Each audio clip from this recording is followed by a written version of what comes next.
we can only exist in the present. Past and future are foreigners to our minds rooted in a linear time continuum. Because of this, any aspirations based on achievement will lead to dissatisfaction in the present. Because achievements can only be appreciated once they've passed. Faced with this contradiction, the modern world drives us to constant achievement to achieve even fleeting release from our obsession with the future. So that's why I've taken up chain smoking. That way, every day that I'm still alive, it's an achievement, baby! I wake up in the morning and I sing that hymn that all smokers sing. Sing along if you know the words.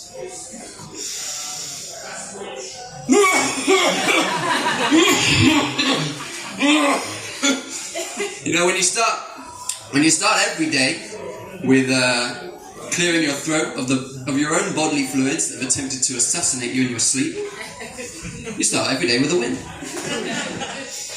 Have we got any smokers in the house? Any love for the smokers? Yeah, they're not getting a lot of love, smokers, at the moment, are we? We're very marginalised people. Yes, that's right. Another white guy complaining about how marginalised he is.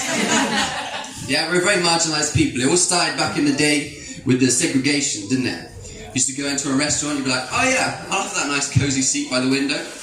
Point to a sign that says, no dogs, no blacks, no smokers. And then one day they were like, yeah, we're going to end the segregation. Oh wait, shit. One day they said we're going to end the segregation, and everyone cheered. And then they said, you guys have to stand outside.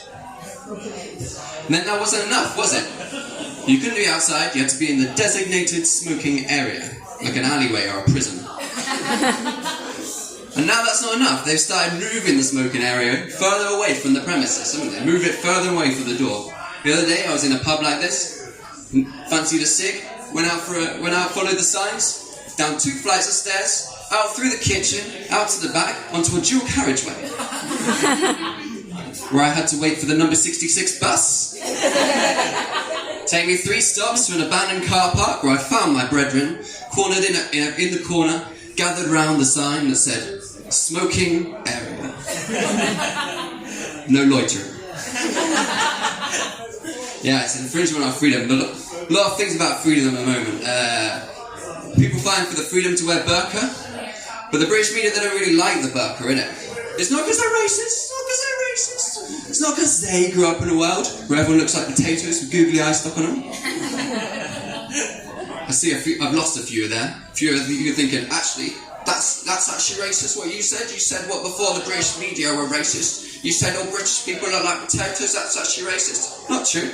You get all sorts of potatoes, don't you? You get white potatoes, you get Maris Pipers, you get those little new potatoes. You get those big red potatoes, what are they called? Just back from Benidorm Russets. Yeah, it's not racist to say British people look like potatoes. But yeah, the British media, they don't like the burqa. It's not because they're racist. It's not because they grew up in a potato world and they suddenly get exposed to hummus and realise how bland their life is. No, it's because in Britain, we don't tell people what to wear. Apparently. We can't give people the freedom to wear burqa because we believe in the freedom to wear what we want. Yeah, we love that freedom in it. We love the freedom to choose what to wear. We love the freedom to choose what to wear so much we dedicate an entire industry to the freedom to choose what to wear. With rows and rows of identical clothes to choose between. From about 5 or 6 retailers that they've replicated across the entire country for people to choose between. And reams of magazines with all the different clothes, what different people are wearing and why you probably look fat in them. No, I think the real reason the British media don't like the burqa is because it's not marketable. I mean, think about it. You almost never see it in Primark. It doesn't make sense, right? The burqa is timeless. It's been around for thousands of years. Mostly comes in black, very slimming. And tell me, what is the #1 voted sexiest feature on a woman? The eyes. And call me a misogynist, but when someone's wearing full niqab, I can't look anywhere else except those sexy, sexy eyes. So, if the problem with the British media have with the burqa is not marketable, the solution to Islamophobia in this country, marketise the burqa. Now, don't worry, I'm not talking tie-dye prints or the words juicy across the back. All I'm saying is we need a few options. Give us a shout if you've heard of the burkini. Woo! Yeah, I love the burkini, innit? Part burqa, part bikini. For those who want to keep their modesty in the eyes of God while nipping into the sea for a cheeky wig. No judgment there, we all love a seaweed, don't we? Love a seaweed. What's the past participle of seaweed? Seaweed. Coincidence? Yeah, I'm just saying we need a few more options. So, you've heard of the burkini. Maybe you're a bit cold, just stick on a burq cardigan. Feeling a bit fancy, stick on a burq cape, maybe a burq kimono. All I'm saying is even the most pearl-clutching of Tory voters would be hard-pushed to be afraid of someone walking down the street wearing the cowboy hat.